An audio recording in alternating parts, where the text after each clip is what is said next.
Welcome to Popternative, where we dive into topical discussions from the worlds of pop culture, social media, and sports. Here is your host, Peter Remoliotis, aka PD Beats. Gentlemen, so good to see you. Thank you so much for your time. Good to see you. We doubted momentarily if Popternative was a real thing, but you got a logo, and it's a whole thing. It's a real thing. It is a real thing, absolutely.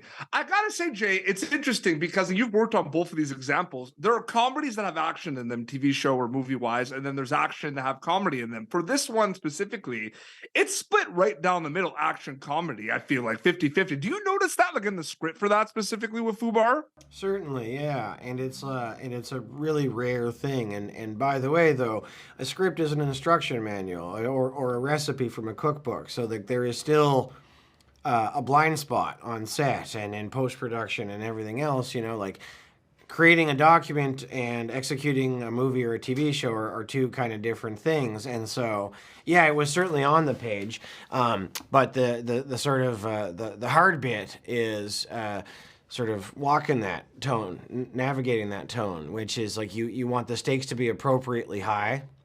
But you want the jokes to land, and ideally the two things inform each other and don't step on each other, And it starts with having an amazing bad guy that is like scary and compelling and likable, and it breaks your heart and all of this shit. No, it's true. He kills it. He's like, in my opinion, the loveliest performance in the whole thing, and he plays so many different things. And well, it's like this. It's like, think back to like the first Beverly Hills Cop, like. Which one of the bad guys was funny in that? They're all terrible people that like execute his friend point blank the first time you see them, right? Like, and yet the movie is incredibly funny and moves super fun, super quick, all this stuff. So it's a hard thing to nail, but it starts with having real kind of stakes from the bad guy. I agree with Jay. Gabriel, you crushed it. Thank you, Peter. Thank you. No, I think on the page I do recall reading the action in the stage direction, and even then. Realizing the scale of it, and it's like, okay, this is big blockbuster type stuff. How are we going to accomplish that? But of course, we had the backing of Skydance, which is a wonderful producer. But Gabriel, it's interesting too, because not you look at Boro, but you also look Tommy Last of Us. Obviously, different characters, but the storylines and situations are completely different as well. So, does the mindset change from an acting perspective, or is it all kind of storytelling for you, depending on the role? I think for me, it's always been important to try to, because all my family, none of them are in the arts, and sometimes you feel like, oh well, I got to do this job as completely and as fully. I got to work like a ditch digger, I mean, that's actually a real job I once had, but I mean, I try to bring that kind of mindset to it, and it's important to me to try to make things as real as possible. So. I think that's what I try to draw on for the most part. And in this sense, it was my relationship with Arnold and the one that we've been able to build over the years. But yeah, Tommy and this guy are very different. And I do certainly reside in that headspace for a long time until it's time to come back to LA and do the full reentry. But yeah, totally. No, it's so well said. And Jay, it's interesting too, because I love, a lot of your work with Monica is amazing. Your work with Arnold. I feel like there's this kind of like, that there's just this uncomfortable, like you're trying to set everything and like propose and everything, but that there's something off with all these interactions and everything. How do you kind of prepare for something like that, where like your character wants to think everything's good, but it's not throughout the whole show? Like, there's something wrong, right? Yeah, well, I think anybody that's ever been in a relationship that went to shit, a lot, there's a significant portion of it, which is you just kind of convincing yourself that a thing isn't actually as bad as it feels in every possible way. You just sort of dull every kind of instinct you have and try to mush forward.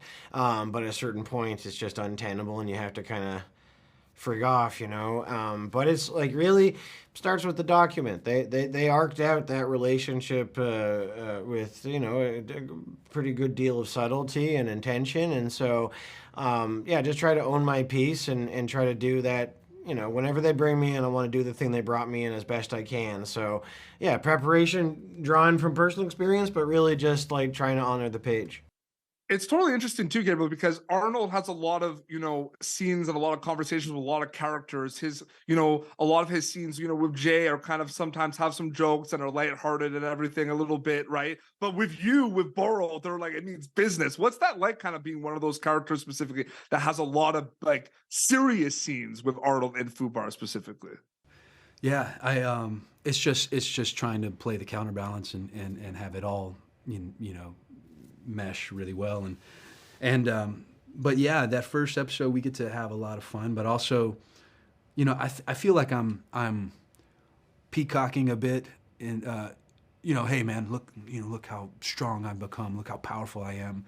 I've taken the education that you helped fund, and I've made this look, and I don't have the family to make proud in the show, so he is my proxy for that, and absolutely. And so. I think we're similar guys in this, or at least I've tried to model myself after him for so many years, right? The character has, but I also think just innately we might be similar people in how we lead and how we carry ourselves and operate. So absolutely, May 25th, worldwide on Netflix. FUBAR. Jay, Gabriel, so great chatting with you. Thank you both so much for your time. Thank you. Thanks for having us. Thank you for tuning in to Popternative. Make sure to check out our past episodes of Popternative on YouTube. Be sure to like Popternative on Facebook and follow us on Twitter. This has been an Autograph Communications production.